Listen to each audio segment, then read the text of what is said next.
สวัสดีค่ะแพมจากช่องอีป้าขาลุยนะคะก่อนอื่นก็ต้องขอโทษเพื่อนๆเลยนะคะที่หายไปนานเพราะว่าซีรีส์ชุดหลังม่านไม้ไผ่เนี่ยค่ะมันใช้เวลาในการรวบรวมข้อมูลอยู่นานซีรีส์ตอนนี้เนี่ยจะเป็นเรื่องเกี่ยวกับประเทศจีนนะคะภายใต้การปกครองของพรรคคอมมิวนิสต์เริ่มจากท่านประธานเหมาเจ๋อตงผู้ก่อตั้งประเทศนะคะก็จะไล่เรียงเหตุการณ์เล่าไปว่าเกิดอะไรขึ้นบ้างในยุคสมัยของประธานเหมาแล้วก็สำหรับเพื่อนๆที่สนใจอยากจะฟังในรูปแบบของพอดแคสต์นะคะก็มีลิงก์อยู่ทางด้านล่างคลิปวิดีโอนี้นะคะเอาละค่ะเพื่อไม่ให้เป็นการเสียเวลาก็จะเริ่มต้นกันเลยหลังจากที่พรรคคอมมิวนิสต์จีนเนี่ยมีชัยชนะเด็ดขาดเหนือพรรคก๊กมินตั๋งประธานเหมาเนี่ยก็ได้ประกาศก่อตั้งประเทศสาธารณรัฐประชาชนจีนอย่างเป็นทางการเมื่อวันที่1ตุลาคมปี1949โดยมีกรุงปักกิ่งเป็นเมืองหลวง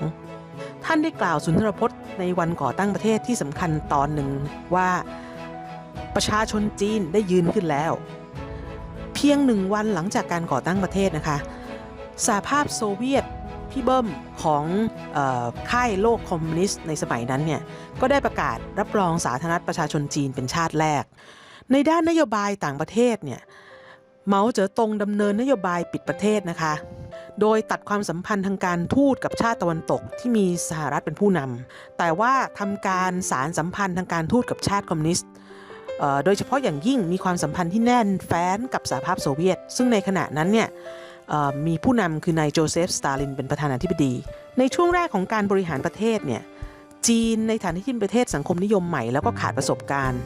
ตลอดจนช่วงที่ผ่านมาเนี่ยประเทศจีนมีความขัดสนแร้นแค้นเนื่องจากประสบภาวะสงครามที่ยาวนานมากมาหลายปีเลยก็อย่างที่เรารู้กันว่าทั้งสงครามกลางเมืองสงครามญี่ปุ่นสงครามระหว่างก๊กมินตั๋งกับพรรคคอมมิวนิสต์นะฮะก็บ้านเมืองก็ระส่ำระสายเละเทะก็ทำให้ประธานเหมาเนี่ยต้องการขอความช่วยเหลือจากสหภาพโซเวียตในฐานะผู้นำของชาติคอมมิวนิสต์เนี่ยแล้วในตอนนั้นโซเวียตเองก็มีความมั่นคงทางเศรษฐกิจและการเมืองมากกว่าจีนนะคะดังนั้นพอ2 เดือนหลังจากก่อตั้งประเทศเนี่ยประธานเหมาก็ได้เดินทางไปเยี่ยมคารวะสตาลินที่กรุงมอสโกนะคะในวันที่6 ธันวาคมปีเดียวกันนั้นเองต่อมาก็มีการลงนามในสนธิสัญญาความร่วมมือระหว่างจีนและโซเวียตเนื้อหาของสัญญาเนี่ยนะมันก็ครอบคลุมแล้วก็ทำให้มีผลต่อเนื่องมาในระยะเวลายาวนานพอสมควรเลยล่ะโดยที่โซเวียตเนี่ยสัญญาว่าจะให้ความร่วมมือกับจีนในด้านการเมืองและเศรษฐกิจโซเวียตจะให้ความช่วยเหลือจีนทั้งในด้านเงินกู้และก็เทคโนโลยีส่วนนโยบายในประเทศเนี่ยช่วงปีแรกของการตั้งประเทศประธานเหมาก็ประกาศแบ่งชนชั้นของจีนออกเป็น4 ชนชั้นหลักนะคะได้แก่ชนชั้นกรรมาชีพชนชั้นชาวนาชนชั้นปัญญาชนและชนชั้นนายทุนชนชั้นทั้ง4เนี่ยจะถูกปกครองโดยพรรคคอมมิวนิสต์จีนซึ่งเป็นตัวแทนของชนชั้นกรรมาชีพมีสมาชิกพรรค 4.5 ล้านคนคือสมาชิกในตอนนั้นนะคะปัจจุบันเนี่ยมันตัวเลขเยอะกว่านั้นเยอะผู้นำพรรคสูงสุดก็คือประธานเหมาเจ๋อตงแล้วก็มีนายโจวเอ็นไหลเป็นนายกรัฐมนตรียังมีผู้นำอีกเยอะนะคะแต่ว่ามันจะชื่อจะเยอะไปเดี๋ยวจะสับสนนะคะก็เลยละไว้ในฐานที่เข้าใจว่ามีมากกว่านี้นะคะแม้จะมีพรรคการเมืองและคณะรัฐบาลเนี่ยแต่ในทางปฏิบัติอำนาจการตัดสินใจก็ตกอยู่ที่ผู้นำสูงสุดคือเหมาเจ๋อตงเขาเป็นผู้กำหนดนโยบายสั่งดำเนินการตลอดจนยังมีอำนาจในการแต่งตั้งโยกย้ายถอดถอนคนในพรรคในกองทัพซึ่งฐานะผู้นำสูงสุดอันนี้นะคะคลาสสิกมากดำรงอยู่จนกระทั่งตราบตนเขาเสียชีวิตนะคะนโยบายที่สำคัญในช่วงปีแรกของการก่อตั้งประเทศสาธารณรัฐประชาชนจีนนี่คือนโยบายปฏิรูปที่ดินหรือที่เรียกว่า Land Reform Movement นะคะก็ประกาศใช้นโยบายนี้ตั้งแต่ปี1947ถึงปี1953เรื่องในซีรีส์ตอนนี้จะมีภาษาอังกฤษเยอะนิดนึงเพราะว่าไม่ใช่อะไรนะไม่ใช่นิยมภาษาอังกฤษหรอกแต่ว่าข้อมูลภาษาไทยบางทีมันหาไม่ได้ก็เลยใส่เป็นข้อมูลภาษาอังกฤษเผื่อว่าใครอยากสนใจอยากไปศึกษาเพิ่มเติมก็เป็นคีย์เวิร์ดไปนะคะการปฏิรูปที่ดินเนี่ยเป็นแคมเปญที่ประธานเหมาเนี่ยใช้ตั้งแต่ในช่วงที่เขาก่อตั้งสาธารณรัฐโซเวียตจีนแล้วนะแล้วก็ดำเนินต่อมาจนกระทั่งถึงช่วงแรกๆของการสถาปนาประเทศสาเหตุที่เขาให้ความสำคัญกับนโยบายนี้ก็เพราะว่า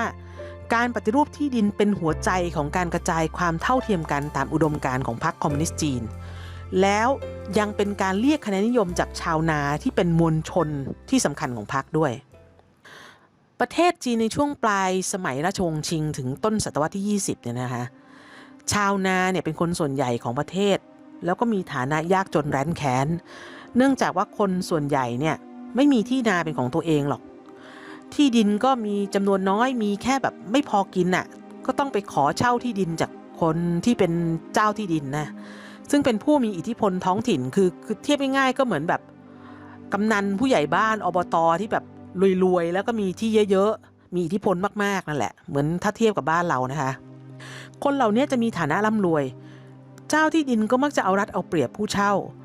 แต่ชาวนาเนี่ยคนที่เช่าที่ดินอยู่ก็ไม่สามารถจะทำอะไรได้เพราะว่าเจ้าที่ดินเนี่ยมีอำนาจมีอิทธิพลแล้วก็รู้จักเจ้าหน้าที่รัฐท้องถิ่นที่ดูแลในแถบนั้นนะคะเมาซึ่งเป็นลูกชาวนาเขาก็ตระหนักถึงปัญหานี้ดีรวมทั้งในปี 1927 เนี่ยเขาก็ได้ทำการสำรวจความเคลื่อนไหวของชาวนาในมณฑลหูหนานเขาก็ได้ข้อสรุปมาว่าถ้าชาวนาจะเอาตัวรอดได้จากการแล้นแค้นถูกเอารัดเอาเปรียบเนี่ยนะสิ่งที่จะต้องทำก็คือว่ารวมตัวกันใช้กำลังยึดที่ดินของเจ้าที่ดินของชาวนารวยเนี่ยและเอามาแบ่งกันระหว่างชาวนาที่ยากจนโดยเขาเชื่อว่าจะทำสำเร็จได้เนี่ยไม่ใช่จะใช้วิธีการละมุนละม่อมแบบถือหลักอหิงสาไม่ใช่นะเพราะคงไม่มีใครยอมในสังคมจีนในยุคนั้นนะฮะการจะทำได้ก็คือต้องใช้ความรุนแรงบีบบังคับเอามาเท่านั้นนะไม่สามารถจะใช้สันติวิธีได้การปฏิรูปที่ดินตามแนวของเหมาเนี่ยเกิดขึ้นตั้งแต่ปี 1931 ในพื้นที่ของสหรัฐโซเวียตจีนนั่นเองนะคะที่มณฑลเจียงซีมีการส่งเจ้าหน้าที่ของพรรคไปตามหมู่บ้านต่างๆแล้วมีการจัดประเภทของชาวนาเป็น5กลุ่มได้แก่คือกลุ่มที่แบ่งเนี่ยก็คือแบ่งตามที่ดินที่มีเนี่ยแหละอย่างแรกก็คือเจ้าที่ดินอย่างที่2ก็คือชาวนารวยชาวนากลางชาวนายากจนและชาวนาไร้ที่ดินมีการยึดที่ดินของเจ้าที่ดินเนี่ยมาแจกจ่ายให้กับชาวนายากจนแล้วก็ชาวนาที่ไร้ที่ดินพอถึงปี 1947 เนี่ยการปฏิรูปที่ดินในเขตอิทธิพลของคอมมิวนิสต์จีนก็เข้มข้นขึ้นมากเลยพรรคมีการตั้งคณะกรรมการที่ประกอบด้วยชาวนายากจนและชาวนาไร้ที่ดินจุดประสงค์ก็เพื่อที่ว่าคราวนี้จะกำจัดพวกชนชั้นเจ้าที่ดินออกไปเลยแล้วก็กำจัดการแสวงหาผลประโยชน์จากการให้เช่าที่ดินให้หมดไป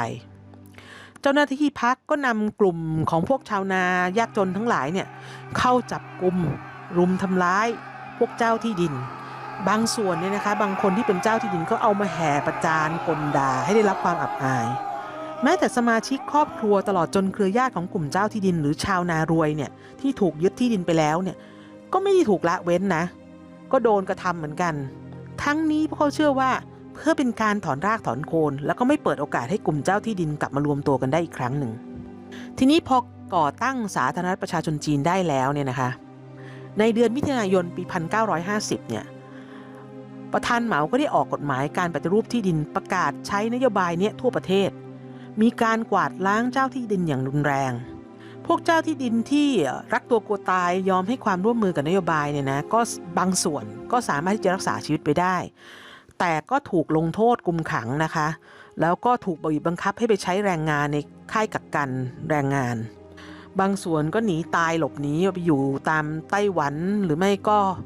ฮ่องกงหรือประเทศในแถบบ้านเราเนี่ยแหละเอเชียตะวันออกเฉียงใต้